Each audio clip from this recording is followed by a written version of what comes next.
কুনাফা মিষ্টি বানাতে এত সহজ, না বানালে বুঝতামই না। আর খেতেও এত মজা। একবার হলো এইভাবে কুনাফা মিষ্টি বানিয়ে খেয়ে দেখবেন, খেতে অনেক মজা। কিভাবে এই কুনাফা মিষ্টি বানালাম দেখতে হলে পুরো ভিডিওটি আমার সাথেই থাকুন, আশা করছি ভালো লাগবে। আসসালামু আলাইকুম। আজকে বানাবো কুনাফা মিষ্টি। এর জন্য নিয়েছি লাচ্ছা সেমাই।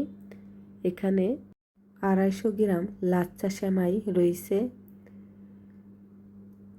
তারপর একটা কড়াইতে হালকা করে তেল ব্রাশ করে নিলাম। আর লাচ্ছা সেমাইটা ঘি দিয়ে ভাজা। আপনার সেমাইটা যদি ঘি দিয়ে ভাজা না থাকে তাহলে অবশ্যই ঘি দিয়ে হালকা করে ভেজে নেবেন। তো এই সেমাইটা কিন্তু ঘি দিয়েই ভাজা, তার জন্য আমি আর ভাজিনি। তো অল্প করে দিয়ে তারপর একটা বাটি দিয়ে ভালো করে চেপে চেপে বসাই দিচ্ছি। তারপর দিয়ে দিচ্ছি এখানে দুধের খিরসা। দুধের খিরসাটা আমি আগে থেকেই বানিয়ে রেখেছিলাম। এই দুধটা জাল দিয়ে ঘন করে নিলেই খিরসা হয়ে যায়, সেই খিরসাটাই দিয়ে দিলাম।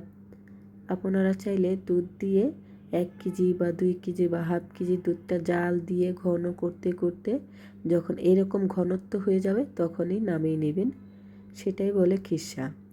পরে আবারও আমি দিয়ে দিচ্ছি লাচ্ছা সেমাই, চেপে চেপে চেপে চেপে দিচ্ছি। এখন আমি ঢাকনা দিয়ে ঢেকে চুলার উপরে একটা কড়াই দিয়ে তারপর লাচ্ছা সেমাইয়ের কড়াইটা দিয়ে দিলাম। আবার একটা ঢাকনা দিয়ে ঢেকে রেখে দিলাম। চুলার আঁচটা মিডিয়াম টু লোতে রেখে দেব 10 থেকে 15 মিনিট। আর এইদিকে আমি একটা চিনির শিরা বানাচ্ছি। 1 কাপ চিনি আর 1 কাপ পানি আর একটা এলাচ।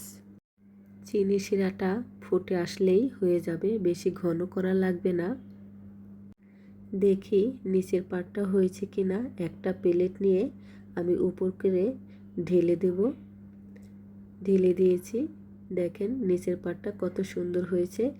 আবার আলতো হাতে আস্তে আস্তে আবার আমি উপরের পাটটা নিচে দিয়ে দিলাম। আবারও 10 মিনিট রেখে দেব।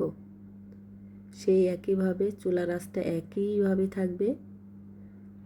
10 মিনিট পর খুব সুন্দর একটা কালার আসছে। এখন আমি উপর দিয়ে চিনির শিরাটা দিয়ে দেব। চিনি শিরাটা দিয়ে দিলাম। এখন খুব নরম হবে। দুই পাশে তো খুব মচমচে ছিল, তো চিনি শিরাটা দিলেই নরম হবে আর কুনাফা মিষ্টিটা খেতেও দারুণ লাগবে। এখন আমি নামিয়ে নেব। দেখেন কত সুন্দর হয়েছে। দুই পাশ কিন্তু একই রকম লাল হয়েছে। আর আমি চাকু দিয়ে কেটে নিচ্ছি। খেতেও দারুণ হয়েছে। একদমই পানির মতন সহজ রেসিপি।